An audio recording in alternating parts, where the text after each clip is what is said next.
Hello students, कैसे हैं आप लोग। और जो हम लोगों का सीरीज़ चल रहा है अभी एसेक के लिए, आपके अपकमिंग एग्ज़ाम्स के लिए जो आने वाला एग्ज़ाम है। और इस सीरीज़ में हम लोग फिज़िक्स के क्वेश्चन जो सॉल्व कर रहे हैं, PYQ प्रीवियस ईयर के जो क्वेश्चन सॉल्व कर रहे हैं, उन क्वेश्चंस में अभी तक हमने 1 मार्क्स के क्वेश्चन करे थे जो ट्रिकी थे कुछ क्वेश्चंस, बट सारे क्वेश्चंस को हमने सॉल्व करा लास्ट ईयर के जो एग्ज़ाम था आपका। और आज जो हम स्टार्ट करने जा रहे हैं ये है हमारा 2 मार्क्स वाला क्वेश्चंस। तो ये जो 2 मार्क्स के क्वेश्चंस हैं, जैसा मैंने एनालिसिस करा है लास्ट ईयर भी, इस साल भी हम लोग देख रहे हैं, जो 2 मार्क्स के क्वेश्चंस हैं वो इजी होते हैं एज़ कम्पेयर टू 1 मार्क्स के क्वेश्चंस। डायरेक्ट आपको फॉर्मूला, जैसे न्यूमेरिकल है तो फॉर्मूला याद होना है, उस पर क्वेश्चन करना है, नहीं तो कॉन्सेप्ट वाइज फिजिक्स के क्वेश्चंस होते हैं। ठीक है, तो जैसे आज ये आपका 2022 का PYQ का फर्स्ट जो 2 मार्क्स का क्वेश्चन है, उसका फर्स्ट क्वेश्चन देखो क्या है, बोल रहा है क्वेश्चन, इसको ध्यान से देखिए। बोल रहा है draw the field lines between 2 charges. 2 charges, एक चार्ज क्या दे रखा है आपको +Q1 एंड दूसरा चार्ज दे रखा है -Q1।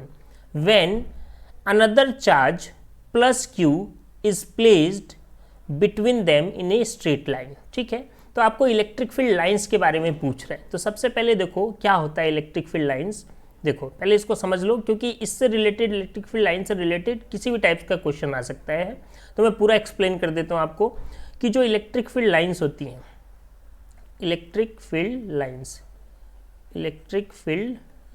क्या है, इलेक्ट्रिक फील्ड लाइंस ना। तो पहली बात तो इलेक्ट्रिक फील्ड क्या होती है, तो ध्यान रखो इलेक्ट्रिक फील्ड क्या होता है। कोई भी चार्ज रखा है, जैसे मान लो यहाँ पे चार्ज रखा है Q, तो इसके आसपास एक रीजन डेवलप हो जाता है। ये भी पूछ सकता है व्हाट इज इलेक्ट्रिक फील्ड। तो किसी भी चार्ज के आसपास एक रीजन डेवलप हो जाता है, एक स्पेस डेवलप हो जाता है, एक स्पेस डेवलप हो जाएगा, या इसी को बोलते हैं रीजन डेवलप हो जाएगा, जिस रीजन में अगर कोई दूसरा चार्ज इस रीजन के अंदर आएगा तो ये चार्ज, जैसे मान लो एक चार्ज आया, छोटा सा चार्ज Q0, तो जैसे ये चार्ज इस रीजन में एंटर करेगा तो ये वाला चार्ज इसके ऊपर क्या अप्लाई करेगा, फोर्स। क्या अप्लाई करेगा, फोर्स। और यही जो जहां तक ये फोर्स अप्लाई कर सकता है, उसी रीजन, उसी स्पेस को क्या बोलते हैं, इलेक्ट्रिक फील्ड। तो हम क्या बोल सकते हैं, इलेक्ट्रिक फील्ड का अगर डेफिनेशन देना हो हमको तो क्या बोलेंगे, this is the reason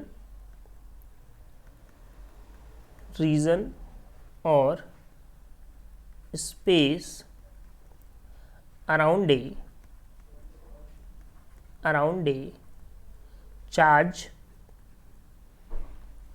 a charge, किसी भी चार्ज के आसपास एक रीजन और space at which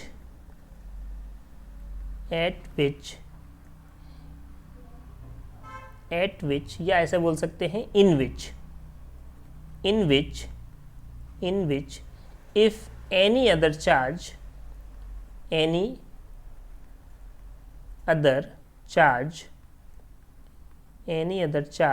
comes, experiences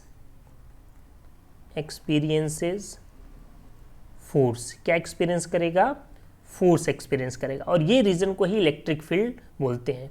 और इस इलेक्ट्रिक फील्ड को शो करने के लिए हम क्या बनाते हैं, इलेक्ट्रिक फील्ड लाइंस बनाते हैं। ठीक है, अब यहाँ पे हमको समझना है क्या इलेक्ट्रिक फील्ड लाइन सबके लिए सेम होती है, तो नहीं।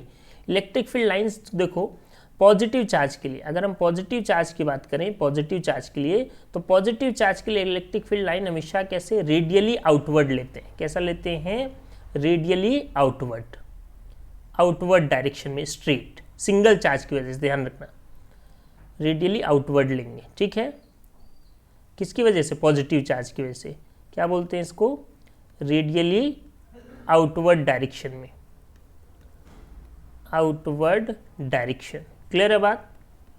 और अगर हम नेगेटिव चार्ज की बात करें, अगर कहीं पे हमारा नेगेटिव सिंगल चार्ज है तो इसकी वजह से कहाँ लेते हैं, रेडियली इनवर्ड लेंगे। क्या लेंगे, रेडियली इनवर्ड लेंगे। ठीक है ना, रेडियली इनवर्ड। ठीक है, देखो रेडियली इनवर्ड डायरेक्शन में लेंगे।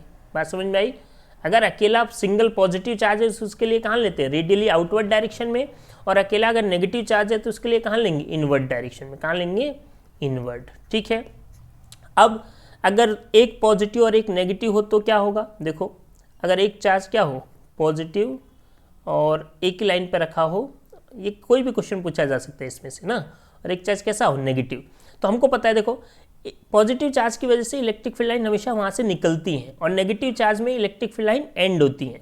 तो यहाँ पे देखो जो इलेक्ट्रिक फील्ड लाइन बनेगा पॉजिटिव से नेगेटिव, अगर पॉजिटिव और नेगेटिव दो चार्ज दे दे और दोनों बोल दे स्ट्रेट लाइन पे है तो कैसा इलेक्ट्रिक फील्ड लाइन बनेगा, देखो पॉजिटिव चार्ज से आउट होगी इलेक्ट्रिक फील्ड लाइन और हमेशा कहाँ एंड होगी नेगेटिव चार्ज पे, तो डायरेक्शन कैसा होगा पॉजिटिव टू नेगेटिव डायरेक्शन में, कैसा होगा पॉजिटिव टू नेगेटिव। क्लियर है बात, हमेशा कहाँ से आउट होगी पॉजिटिव चार्ज से और कहाँ एंड होगा इसका नेगेटिव चार्ज पे। ठीक है, तो ये एक और क्वेश्चन आप बोल सकते हो या इसको और एक्सप्लेन कर दूं मैं, देखो तो यहाँ पे ऐसे और बना सकते हो, ये अगर एक पॉजिटिव और एक नेगेटिव है उसके लिए आप इलेक्ट्रिक फील्ड लाइन बना सकते हो। ठीक है ना, डायरेक्शन कहाँ से होगा पॉजिटिव टू नेगेटिव। अब हमारा जो क्वेश्चन है उस पर आते हैं हम लोग। ठीक है, हमको क्या बोला है क्वेश्चन में ध्यान से देखो, हमको बोला है एक स्ट्रेट लाइन है, एक स्ट्रेट लाइन है और उस स्ट्रेट लाइन पे, इसको हटा दें, अगर एक स्ट्रेट लाइन है और उस स्ट्रेट लाइन पे देखो एक पॉजिटिव चार्ज है और इनके बीच में एक पॉजिटिव और एक क्या है नेगेटिव चार्ज। क्वेश्चन में क्या बोला है, देखो क्या बोला है, draw the electric field line between two charges, positive एक पॉजिटिव और एक क्या है नेगेटिव है, Q1 बोल दिया, इसको Q2, और इन दोनों के बीच में क्या है when another charge plus Q is placed between them, इन दोनों के बीच में एक चार्ज है प्लस Q, तो कैसे बनाओगे, इसको लिख दोगे प्लस Q1 जैसा दे रखा है क्वेश्चन में, इसको माइनस Q2 और इन दोनों के बीच में एक चार्ज रखा हुआ है, क्या रखा हुआ है Q, क्या चार्ज रखा हुआ है प्लस Q चार्ज। ठीक है, देखो यहाँ पे दे भी रखा है, कैसा दे रखा है प्लस Q। ठीक है, तो अब देखो कैसे बना सकते हैं इसको अगर हम बनाएं, देखो यहाँ पे चार्ज ले लेते हैं हम प्लस Q वाला। ठीक है, तो देखो अब ये एक ही लाइन पे रखे हुए हैं, तीनों कहाँ पे हैं एक ही लाइन में, ये पॉजिटिव और ये नेगेटिव के बीच में एक प्लस Q चार्ज रखा हुआ है। तो हमको पता है पॉजिटिव से तो इलेक्ट्रिक फील्ड लाइन निकलती है, यहाँ भी पॉजिटिव और यहाँ भी पॉजिटिव है, अब यहाँ से भी इलेक्ट्रिक फील्ड लाइन निकलेगी, इलेक्ट्रिक फील्ड लाइन कैसे निकलेगी, यहाँ से ऐसे निकलेगी। ठीक है, इलेक्ट्रिक फील्ड लाइन कैसे निकलेगी, ऐसे निकलेगी। क्यों ऐसे निकल रही है, इसका रीजन स्ट्रेट क्यों नहीं निकल रही है, आप पूछो स्ट्रेट क्यों नहीं निकला सर, आपने बोला था स्ट्रेट इसलिए नहीं निकल रही क्योंकि इसके सामने देखो क्या है एक और पॉजिटिव चार्ज है, तो ये पॉजिटिव चार्ज इसकी इलेक्ट्रिक फील्ड लाइन को क्या कर रहा है डिफ्लेक्ट कर रहा है, फोर्स लगा रहा है, इसलिए इसकी डायरेक्शन कैसे होती है ऐसे होती है। ठीक है, ऐसी होती है, अगर दो सिमिलर चार्ज हैं तो उनके बीच में इलेक्ट्रिक फील्ड लाइन ऐसे बनाई जाती है। क्लियर है, याद रखिएगा इसको आप लोग, चाहे दोनों पॉजिटिव हों चाहे दोनों नेगेटिव हों, अगर नेगेटिव होगा तो इनवर्ड में होगा बट ड्रॉ ऐसे ही होगा।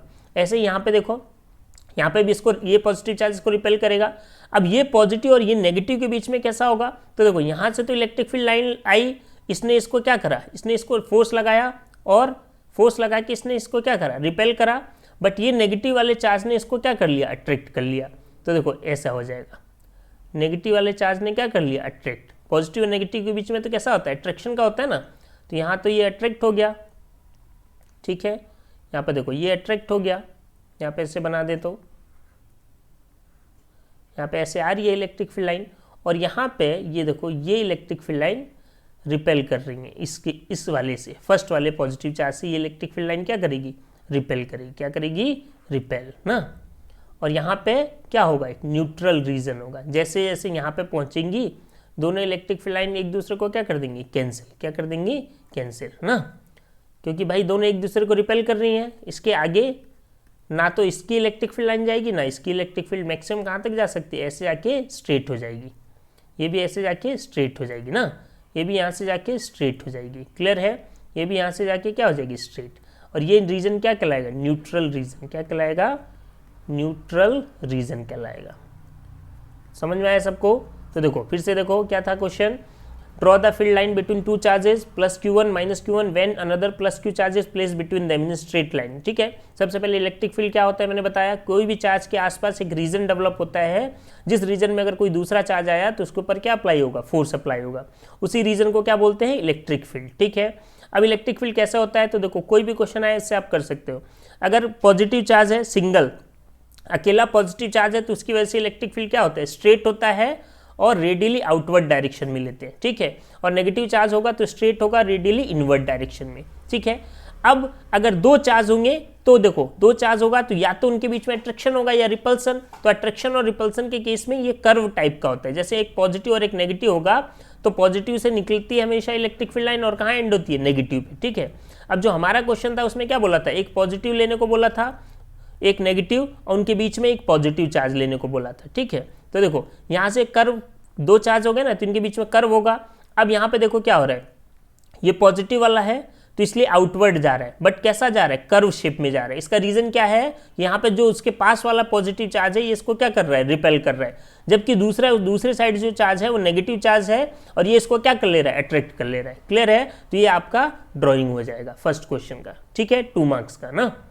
चलिए नेक्स्ट देखते हैं क्वेश्चन क्या है हमारा।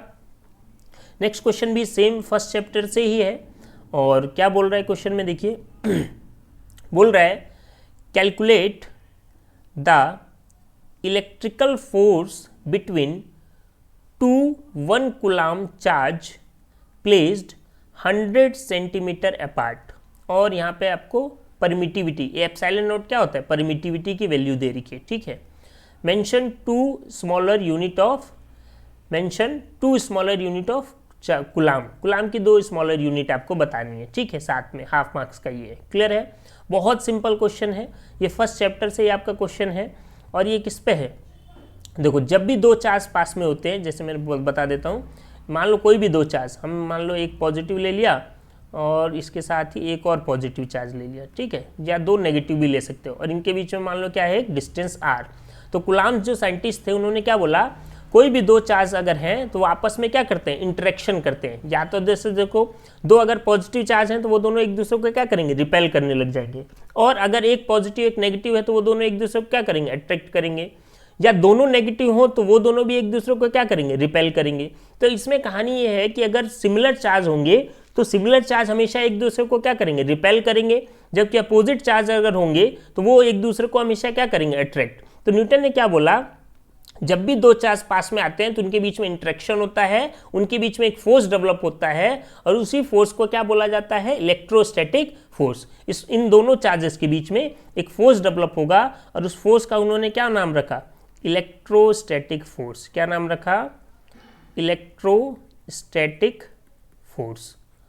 क्या बोला इन्होंने, 2 चार्जेस के बीच में इंटरेक्शन होकर एक फोर्स डेवलप होगा और जिस फोर्स का क्या नाम रखा, इलेक्ट्रोस्टैटिक फोर्स। और ये फोर्स के लिए उन्होंने बताया कि ये जो फोर्स होगा वो होगा कितना, तो उसके लिए फॉर्मूला दिया F इक्वल टू कितना, K(Q1 Q2 बाय r²। इसी को क्या बोला जाता है, इलेक्ट्रोस्टैटिक फोर्स। और ये लॉ क्या कहलाता है, कूलम्ब्स लॉ कहलाता है। क्लियर है उम्मीद सबको। अब चलिए क्वेश्चन पे चलते हैं हम लोग। अब हमको ये तो पता चल गया कि फोर्स का फॉर्मूला पता चल गया, फोर्स क्या होता है हमारा, बोलो, F इक्वल टू कितना होता है, K(Q1 Q2 बाय r²। ठीक है, ये फोर्स हो गया हमारा। यहाँ पे ये जो K है, ये K क्या कहलाता है, ये K होता है कांस्टेंट। K क्या होता है हमारा, कांस्टेंट होता है। और ये जो K की वैल्यू है वो कैसे डिसाइड होती है, तो ये डिसाइड होती है 1/4 पाई, और यहाँ पे होता है एप्सिलॉन नॉट। देखो अब ये एप्सिलॉन नॉट क्या है, 4 पाई तो समझ गए, एप्सिलॉन नॉट क्या है, तो ये यहाँ पे कि जो चार्ज है इनके बीच में जो मीडियम होगा ना वो डिपेंड करता है। मीडियम चेंज होने से फोर्स क्या हो जाता है, चेंज। तो उसी मीडियम को शो करने के लिए यहाँ पे ये एप्सिलॉन आता है। और इस एप्सिलॉन नॉट को बोला क्या जाता है, एप्सिलॉन नॉट को इसको बोला जाता है परमिटिविटी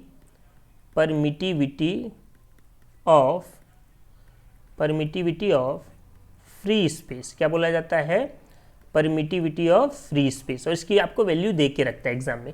ये देखो एप्सिलॉन नॉट क्यों है, क्योंकि मैक्सिमम हमारे 99% क्वेश्चंस जो होंगे नीट वगैरह में चेंज हो जाएगा, बट 99% क्वेश्चन में जो मीडियम रहता है, जो हमको मीडियम दिया होगा, वो या तो वैक्यूम बोलेगा, क्वेश्चन में क्या बोलेगा, वैक्यूम, या क्या बोलेगा, एयर।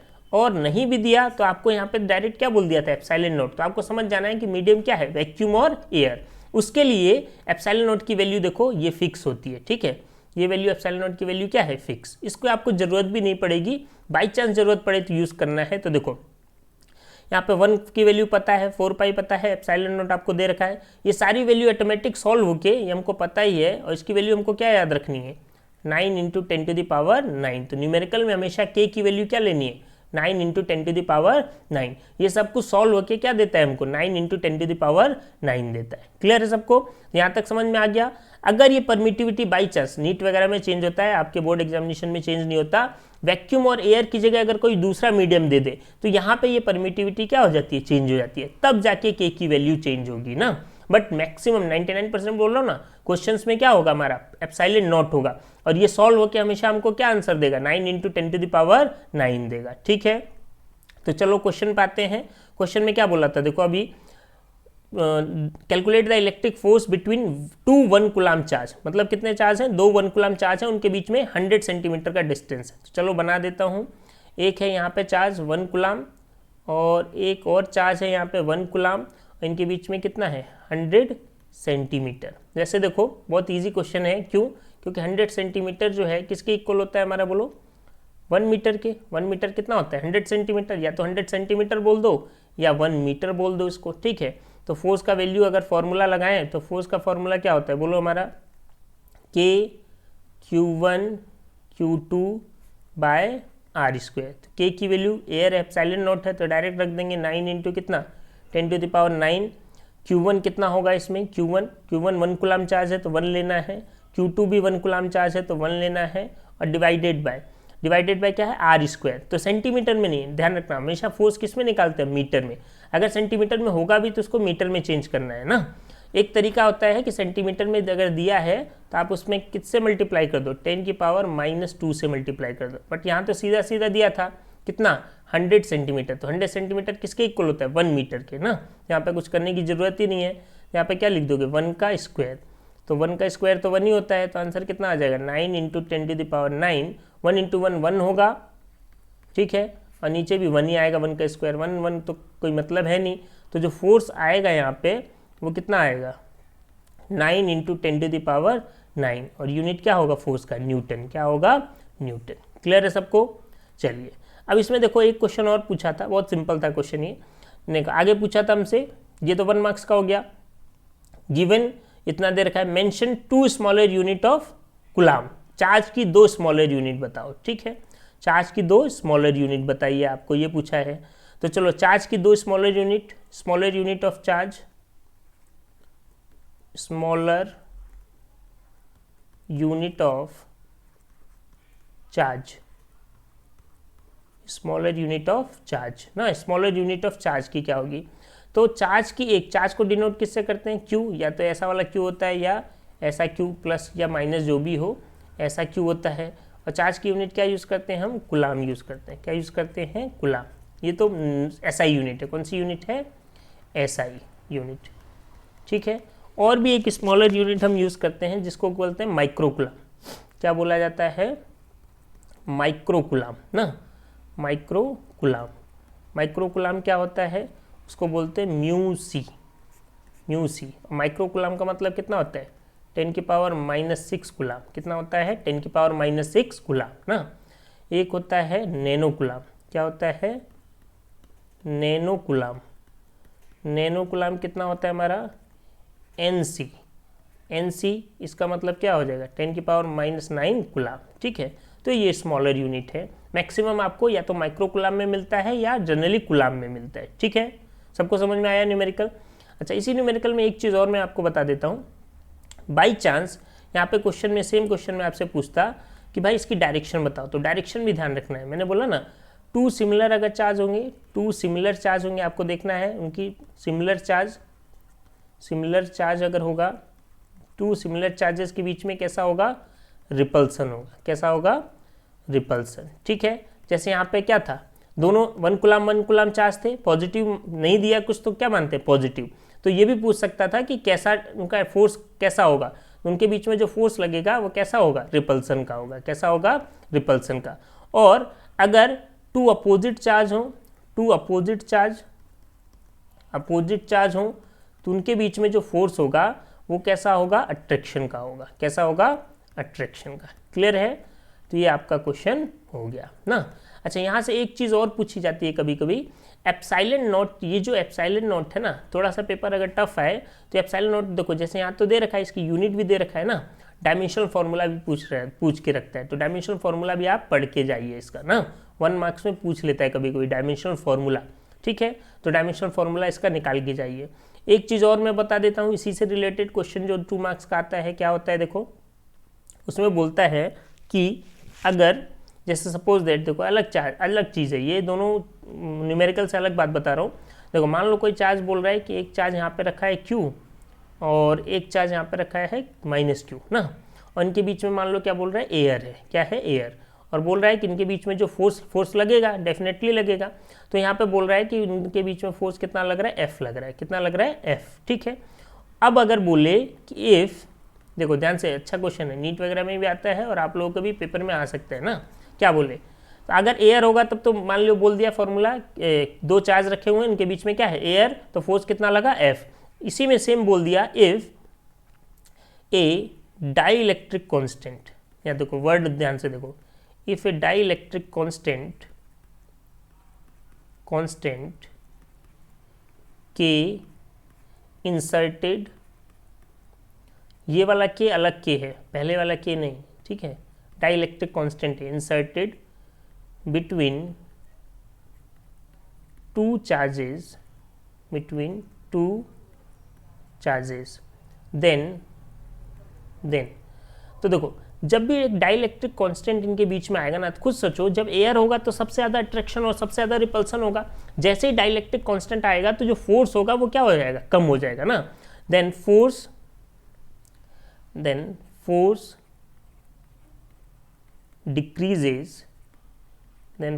decreases k times,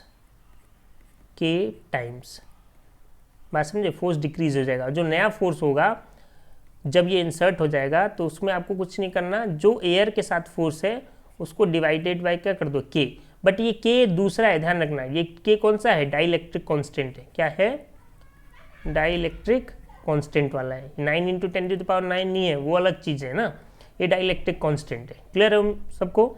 तो देखो इस पे भी क्वेश्चन एक बार ट्राई कर लेना आप लोग ना, ऐसा बहुत सिंपल होता है पर ट्रिकी होता है कि ऐसा क्वेश्चन बोल दे कि मान लो जैसे इसी में एग्जांपल दे दूं मैं कि बोले 2 चार्ज है, उनके बीच में एयर है और उनके बीच में फोर्स लग रहा है 10 न्यूटन का, कितना लग रहा है, 10 न्यूटन। सपोज दैट मैं एक क्वेश्चन बता ही देता हूँ, चलो देखो बोल दे, चलो देखो एक क्वेश्चन बता देता हूँ आपको, क्या बोल दे कि 2 चार्ज हैं, एक मान लो +Q दे रखा है, कुछ भी चार्ज दे सकते हैं, कुछ भी नाम हो ना, और एक -Q दे रखा है, इनके बीच में डिस्टेंस कितना है, R, और क्या बोल दे इनके बीच में क्या है, एयर, इनके बीच में इलेक्ट्रोस्टैटिक फोर्स लग रहा है F = बोल दिया कुछ भी 10 न्यूटन लग रहा है, ठीक है।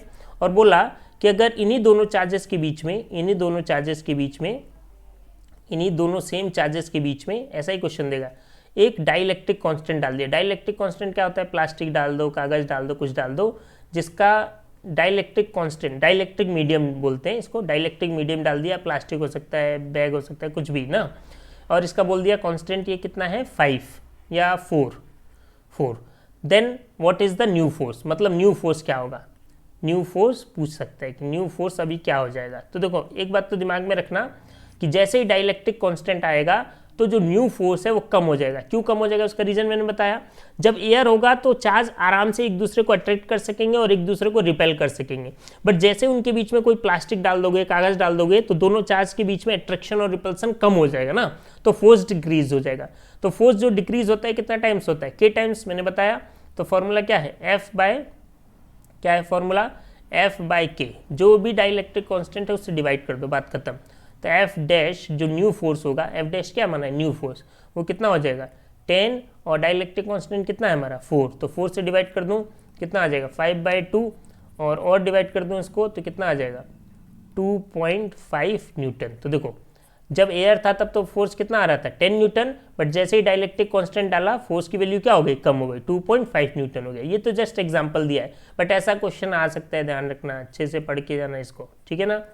ऐसे में ऐसा क्वेश्चन पूछ सकते हैं यहाँ से, ठीक है, बहुत ट्रिकी क्वेश्चन होता है, बहुत बच्चे गलत कर जाते हैं, ठीक है।